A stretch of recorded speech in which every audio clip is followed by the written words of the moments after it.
be organized, and work in passes. I thought I was going to say organized. You could say be organized 3 times and it still wouldn't be enough. So be organized when you're offloading footage and when you're putting it onto your system, onto your drives, however your file folder structures are, be organized. Reflect that organization inside of your editing software. That just saves a lot of time, especially if you're doing similar process or similar projects repetitiously. It can save a lot of time.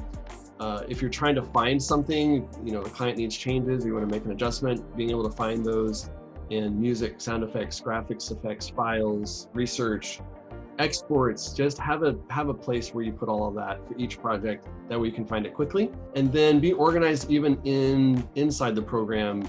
I like to take all my footage and drop it into separate sequences so that I can scrub through it and find it. I don't just double click all the footage in the bins and watch through each of them there.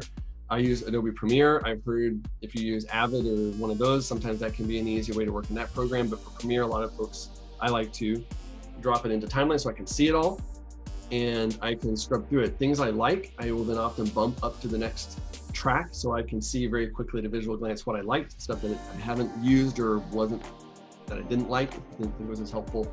I'll copy a lot of the stuff that I did like into a new, and I'll start editing. And then I duplicate when I want to make major revisions. I will duplicate that sequence and name it version 2, and name it version 3, and name it version 4, so I can go back. So I'm very organized. I'm always trying to think of contingencies. What if I try something new?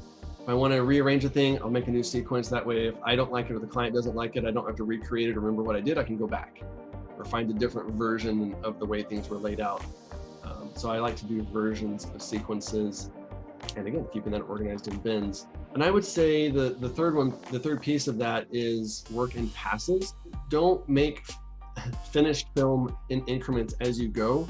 Think of how to do all of one thing at a time, then all of another thing at a time, and all the titles at a time, and then all the color at a time, and then do all your sound work at a time. And work in passes, start to finish, is really helpful for efficiency's sake. It helps you speed up because it's creating repetitious stuff, especially if you're working episodes or multiple pieces that have a lot of similar type things. You can find faster ways of doing that instead of having to do it all individually, incrementally as you go.